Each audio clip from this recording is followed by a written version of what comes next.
Merhaba arkadaşlar, Turkish Oya Class YouTube kanalımıza hoş geldiniz. Bu videomuzda mekik oya örneğimizden zarif güzel bir dolgu motifli çiçek modelimizin yapımını paylaşacağız. Evet, örneğimiz şöyle 5 yapraktan oluşan bir çiçek yaptıktan sonra orta bölümünü de ipimizi sararak örneğimizi tamamlayacağız. Örneğimizin yapımına geçmeden önce şemamıza ve açıklamalarımıza bir göz atalım. Evet, örneğimizin açıklaması şöyle. Örneğimize başlarken 2 tane halka oluşturacağız.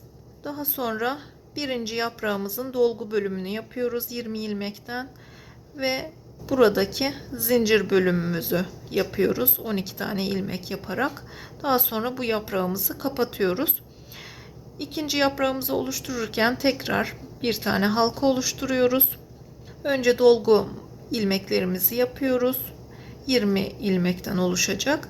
Daha sonra buradaki zincir bölümümüzü yapıyoruz. 12 ilmekten oluşan. Bütün yapraklarımızdaki ilmek sayılarımız aynı. Toplamda 5 tane yaprağımızı yaptıktan sonra halkamızı kapatıyoruz ve ilk yapmış olduğumuz halkamızı da kapatarak çiçeğimizi tamamlamış oluyoruz. İlmeklerimizi yaptığımız ipimizi kesiyoruz.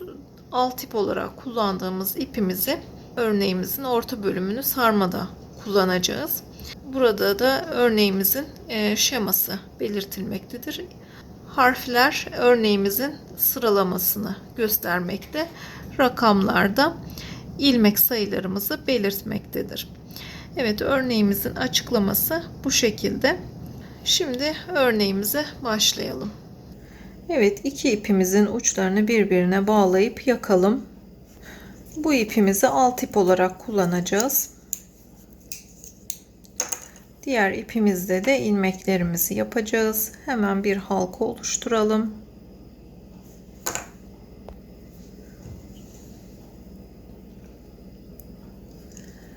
Bir tane ilmek yaparak halkamızı oluşturalım. Burada bir tane daha ilmek oluşturacağız.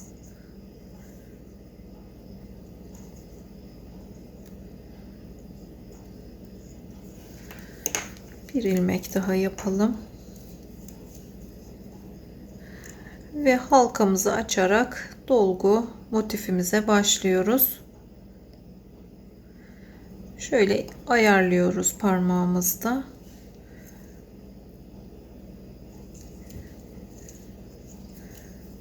Ve bir ilmek alttaki ipimizden yapıyoruz. Bir ilmek de üstteki ipimize yapıyoruz. Bu şekilde dolgumuzu tamamlayacağız.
Yirminci ilmeğimizi de yaparak tamamlayalım. Bu şekilde dolgumuzu oluşturduk. Ve örneğimizi şöyle çevirelim. Burada ilmeklerimizi yapıyoruz. İlmeklerimizi yapalım.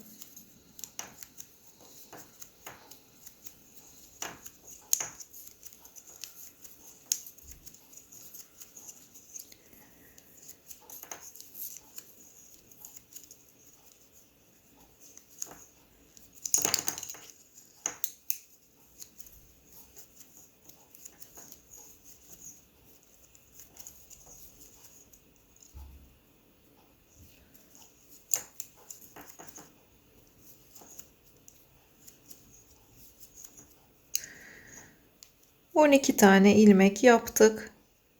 Burada halkamızı kapatabiliriz.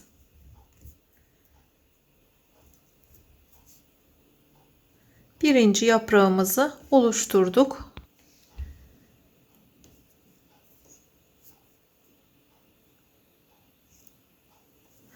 Burada tekrar bir halka daha oluşturuyoruz.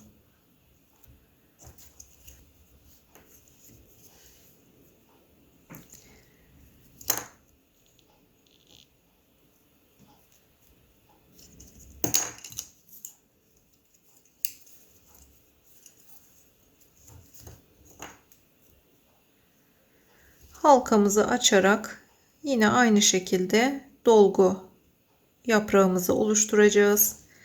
Tekrar 20 tane ilmekten oluşan dolgumuzu yapıyoruz. Bir tane alttaki ilmekten, bir tane de üstteki ilmekten yaparak dolgumuzu tamamlayalım.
...20 tane ilmeğimizi yaparak dolgumuzu oluşturduk. Tekrar örneğimizi çeviriyoruz.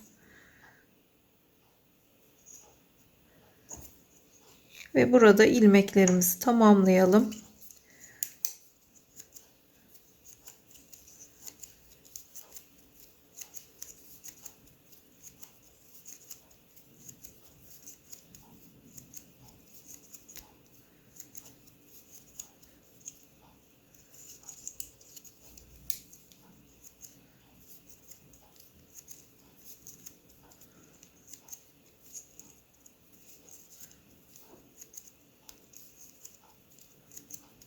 Bu 12 tane ilmeğimizi yaptıktan sonra halkamızı kapatabiliriz.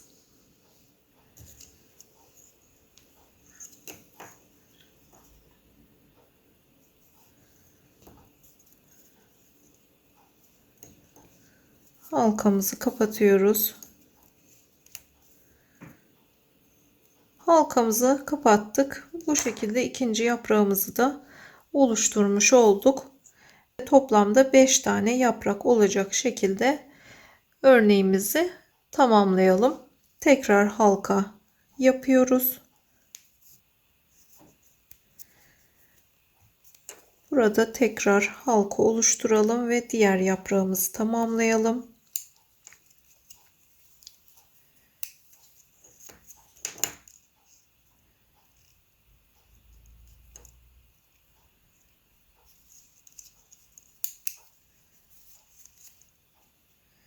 Evet, tekrar halkamızı açıyoruz ve burada yapmış olduğumuz yapraklarımızdan yapalım. Toplamda 5 tane yapraklarımızı yaparak tamamladık. Çiçeğimizi oluşturmuş olduk. Burada ilk yapmış olduğumuz halkamızı da kapatarak tamamlıyoruz. Bu halkamızı da çekerek kapatalım.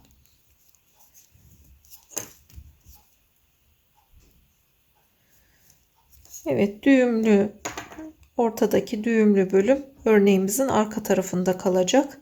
Bu şekilde tamamladık örneğimizi. Burada bir tane ilmek yaparak ilmekleri yaptığımız ipimizi kesebiliriz. Şöyle bir tane ilmek yapalım.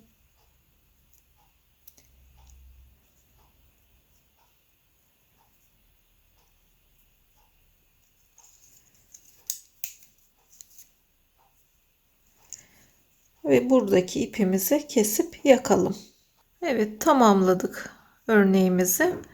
Alt ip olarak kullandığımız ipimizi kesmedik. Örneğimizin orta bölümünü sarmada kullanacağız bunu. Şöyle bu ipimizi bir tane yaprağımızın önünden, diğer yaprağımızın da arka tarafından geçirerek şöyle orta bölüme sarıyoruz.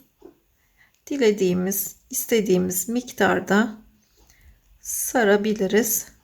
Bu şekilde sırasıyla bütün yapraklarımızın orta bölümünü dolduralım.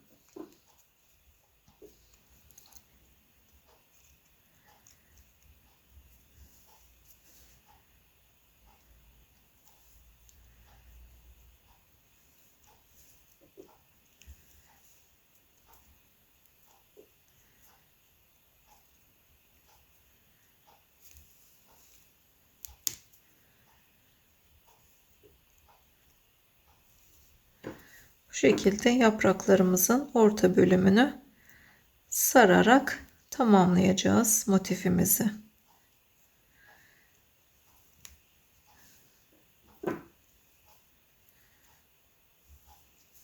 Evet, bu şekilde orta bölümümüzü de tamamlayalım.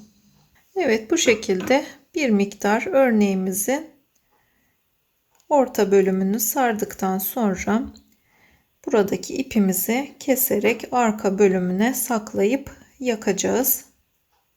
Şöyle bir miktar ipimizi keselim ve bu ipimizi bir iğneye geçirelim.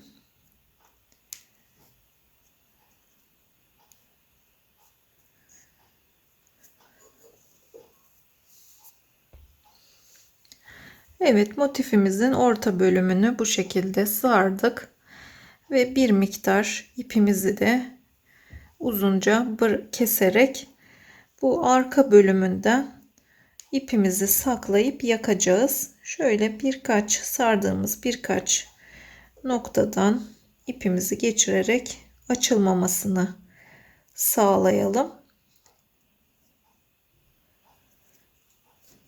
Şöyle geçiriyoruz arka bölümden.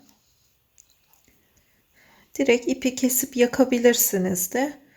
Fakat bu şekilde yaptığımız zaman açılmaması sağlamış olacağız. Evet, ipimizi böyle birkaç yerden geçirdik ve burada ipimizi kesip yakalım. Evet, motifimizi bu şekilde tamamlamış olduk. Evet, örneğimizin yapılışı böyleydi. Evet, örneğimizin yapımı bu şekilde. Eğer yaprakların biraz daha büyük olmasını isterseniz buradaki ilmek sayılarını artırabilirsiniz. Dolgu ilmeklerimizi ve buradaki zincir bölümünün sayısını artırarak daha büyük bir çiçek elde edebilirsiniz.